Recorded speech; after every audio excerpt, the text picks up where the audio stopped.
그렇군요. 결국 그렇다면 지금 최순실 씨가 계속 특검 나와서 조사받으라는데 못 나가겠다는 거 아닙니까? 그렇죠. 이런저런 핑계를 대면서 못 나가겠다고 지금 버티고 있는 거죠. 그래서 지금 네. 특검팀에서는 자 저런 경우에 이제 그 강제로 그 나오게 하는 방법은 첫째 체포영장을 발부받는 방법이 네, 있어요. 네. 체포영장을 발부받아서 체포를 해오는 거지. 네. 체포를 해와서 조사를 하는 것이고. 네. 자 그게 아니고 이제 별도의 구속영장 얘기를 하고 있어요. 네. 지금은 뭐 강요미수, 뭐 무슨 직권남용 공범 뭐 이런 걸로 지금 최순실 씨가 그렇죠. 검찰에서 구속돼 있잖아요.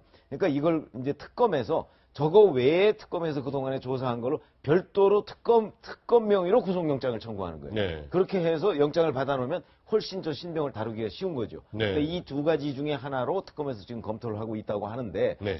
아마도 그 별도 구속영장 쪽으로 가지 않을까. 그게 훨씬 그러니까 검찰에서 구속한 사람을 데려다 잡고 조사하는데 저런 식으로 하니까 특검이 구속을 시켜놓고서 그러니까 이제 새로운 혐의를 그렇죠. 뭐 혐의로 판단이겠죠. 구속영장을 별도로 또 네. 청구를 하는 거죠. 네. 그런 식으로 할 가능성이 많지 않을까 싶은데 저렇게 아마 계속해서 이제 그 최순실 씨가 지금 그 조사를 거부하고 있는 이유가 네. 특검도 좀 고민에 빠진 거는 제가 보기엔 그런 것 같아요. 그러니까 저렇게 하는 것이 최순실 씨의 개인의 판단이냐 아니면 어떤 컨트롤 타워가 있어서 네. 지금 정유라 씨와 최순실 씨와 뭐 다른 정호성 전 비서관, 안종범 전 수석 뭐 이런 사람들을 총체적으로 이렇게 하고 거기다가 박근혜 대통령의 탄핵 심판까지 연결지어서 뭔가 조직적인 방해 음모 같은 게 있는 것이 아닌가 하는 의심을 하고 있는 것 같아요. 그 일단이 바로 어저께 서울구치소를 압수수색했잖아요. 네. 그 압수수색한 이유가 사실은 뭔가 증거인멸의 혐의가 있다는 거거든요. 그러면은 특검도 아마 이 컨트롤 타워 부분을 의심하고 있는 것이 아닌가 하는 생각이 듭니다.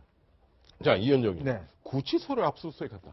그것도 상당히 이례적이었어요. 그 아주 상당히 이제 이례적인 일인데 구치소 같은 경우는 이제 재소자가 있으면 외부와 접촉할 수 있는 게 이제 편지를 주고받을 수 네. 있습니다. 그다음에 이제 변호인 접견을 할 수가 있거든요. 그걸 통해서 할 수가 있는데 지금 이제 특검이 의심하는 부분 뭐냐면 이 김종이라든지 이런 사람들이 그러니까 진술 자체가 이제 똑같이 이제 하고 있다는 것이죠. 그게 뭐냐면 입을 맞춘 듯이 하고 있다는 것이거든요. 네. 그 방법이 있을 수가 있습니다. 예를 들어서 변호인을 통해서 변호인끼리 먼저 어떤 사전에 조율을 맞출 수 있는 경우가 있고 지금 김종 그 전 차관 같은 경우는 편지를 한 50통 자체를 받았다는 거 아니겠습니까? 그렇죠. 자, 그러면 이 편지 내용이 뭔가? 편지 내용은 이제 구치소 측에서 매번 올 때마다 그러니까 리뷰를 하게 돼 있습니다. 어떤 내용이 있는지 이런 걸 하고 있기 때문에 그런 부분에 대해 일단 압수수색을 해서 만약 이들끼리 어떤 뭐 말 맞추기가 혹시 없었는지 또 안에 어떤 사람을 심어서 어떤 이야기를 전달할 수가 있습니다. 지금 현재 남부구치소와 서울구치소에 있지 않습니까? 최순실은 서울구치소에 있고 나머지 이 안종범이라든지 이런 분들은 전부 다 남부구치소에 있거든요. 그러니까 이 구치소 내에서 어떤 특정인들을 내세워서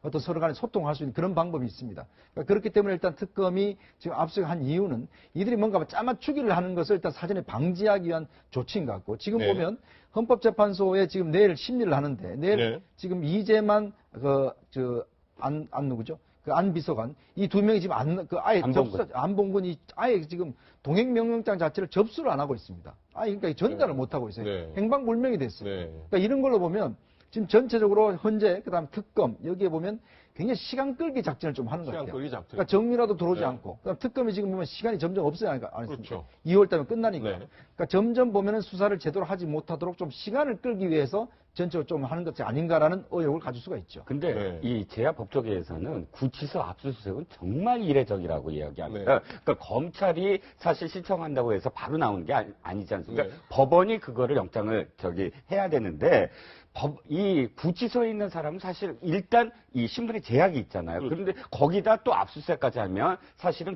이 이중에 어떤 인신 구속이 아니냐 해서 사실 거의 이게 재판부에서 받아들여지지 않는데 이 영장이 나온 것을 보면 사실상 재판부도 지금의 예외성을 인정한다는 것이죠. 지금의 이 뭐 김종 차관이라든지 혹은 네. 뭐 안종범이라든지 정우성이라든지 이 구치소에 들어가 있는 수용자들이 충분히 서로 말을 맞출 가능성을 있다 하고 인정한 부분. 그러니까 이것이 얼마나 엄중한 어떤 상황이냐를 재판부가 인정을 해서 이 이례적인 상황을 또 이렇게 이 이례적인 상황이라도 영장을 내렸다라고 지금 판단을 하고 있습니다.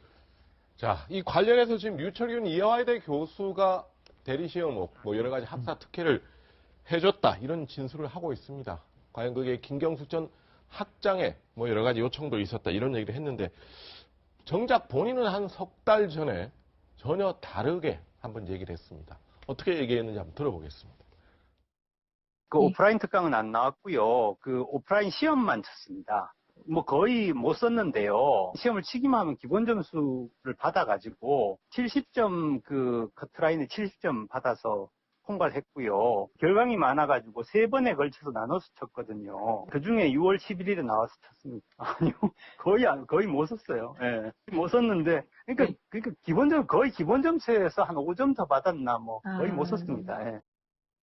자, 저게 지난 10월에 했던 얘기입니다. 지난 10월에 했던 얘기인데 저 설명 마지막 담이 자체가- 그래 거의 못 썼다는 그러니까 거예요. 저 설명 자체가 안 믿어지는 것이 네. 자 그냥 그 나오기만 하면 시험에 70점 정도를 주어서 통과가 된다고 하면 네. 결국은 시험을 그럼 뭐하러 봅니까? 그냥 출석 네. 부르고 말지. 네. 그러니까 왜냐면 나오면 70점 주고 70점이면 통과가 된다 이 얘기잖아요. 네. 그러니까 저희 얘기는 저희가 지금까지 그 대학이나 뭐 이런 데서 시험을 봐가면서 뭐 저렇게 점수를 주고 하는 데서 전혀 이해할 수 없는 네. 얘기고.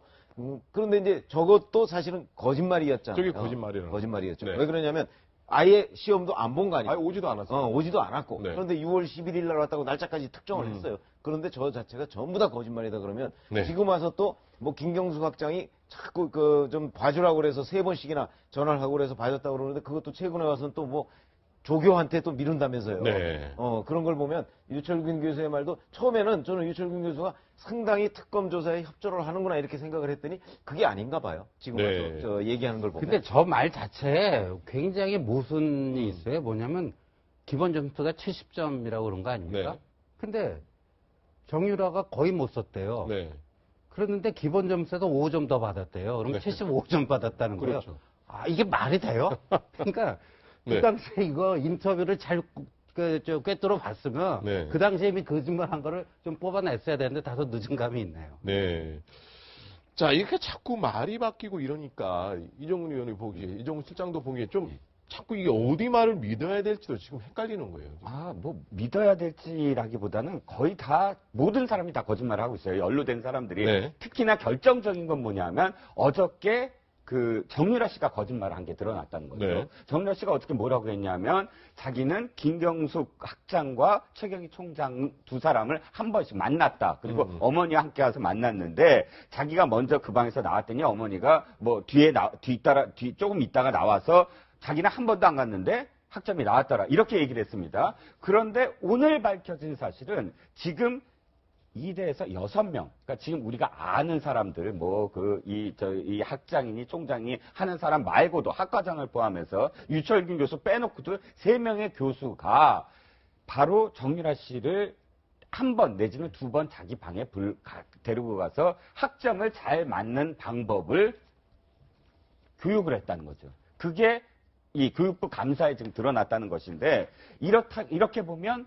지금 뭐 총체적으로 이 대에서는 다 거짓말을 하고 있는 상황이고 거기에 맞춰서 어저께 바로 정유라 씨가 기자들한테 했다는 말도 자기 방어를 위한 거짓말임이 하루 만에 밝혀졌다. 자, 정유라 씨가 덴마크 법